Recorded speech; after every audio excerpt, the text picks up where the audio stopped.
Welcome to Android Weekly. My name is Jayce, and this week we get to talk about some real goodies right from what the head or director of Android user experience, Matthias Duarte, said is the single most exciting thing to come to the Nexus 5, to what experimental edition has been added to KitKat that could potentially change Android as we know it. I know you're thinking that's hyperbole, and one of you said I'm probably on meth. I am not, but it does have something to do with speed.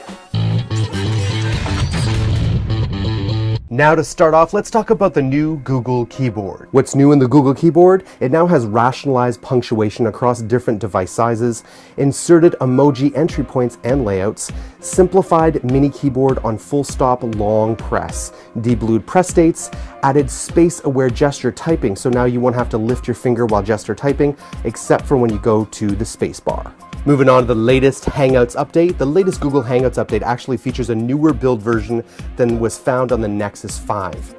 This update seems to fix the video chat and crashing issues that some devices were experiencing with the Nexus 5 version of the app. If you have yet to try out the new version, the biggest change here is the SMS integration. There's also new animated GIFs and the ability to share your location during a chat. 4.4 KitKat unofficially arrives for the Samsung Galaxy Nexus. You see, when 4.4 KitKat was released last week with the promise to also be released to most of the older Nexus devices, Samsung Galaxy Nexus owners were happy.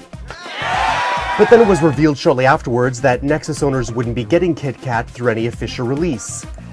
Yes, and they cried a little bit.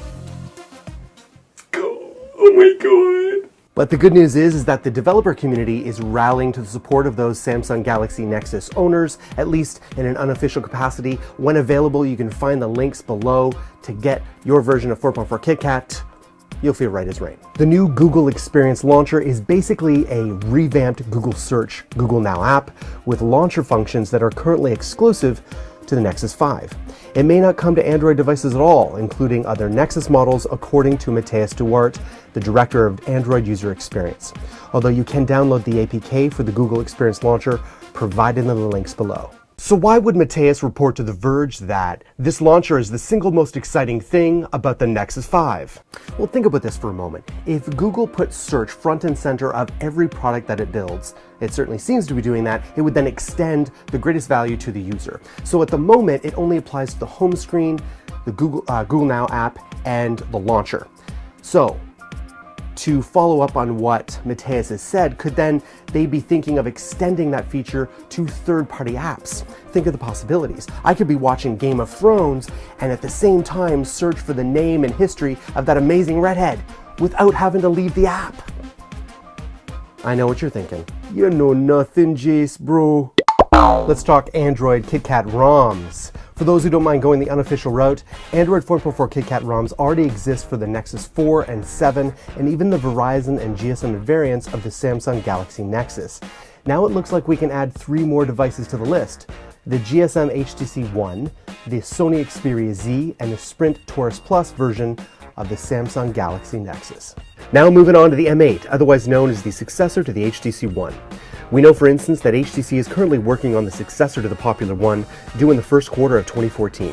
According to EV Leaks, the device is codenamed internally M8. You see, the HTC One was codenamed M7 and will be the first device to run HTC's Sense 6 Android overlay. Let's talk about KitKat's experimental feature. You see, deep within KitKat is a feature that could potentially have a significant impact on user experience, and it is called art. No, not that type of art. I'm talking about Android Runtime. Now, it is meant to replace the aging Dalvik, and Dalvik is a process virtual machine that's basically responsible for running Android apps on Android devices. But it's slow, and it's aging, and art is fast. So fast that it has effectively halved the execution time of all the applications thrown at it thus far. So, even on old Galaxy Note devices, I'd be like, Thoom. But right now I'm more like LG G2 Android 4.4 KitKat update tip for November or December. A French mobile operator revealed on its smartphone software update page that the LG G2 will be updated to Android 4.4 KitKat in the following weeks.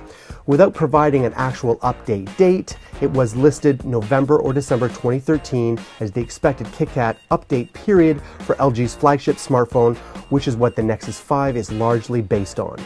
Now looking to Samsung in 2014 and beyond.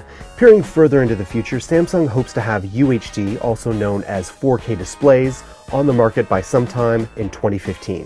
While the benefits of such a high resolution are debatable, Samsung and other display manufacturers are clearly going to push the envelope in this area as much as they can.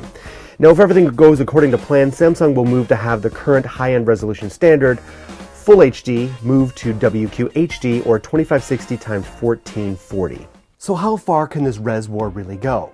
And what's the point of an ever-increasing resolution if it moves beyond what the human eye can appreciate anyway? Seems like things could get really silly. Oh, look at those images.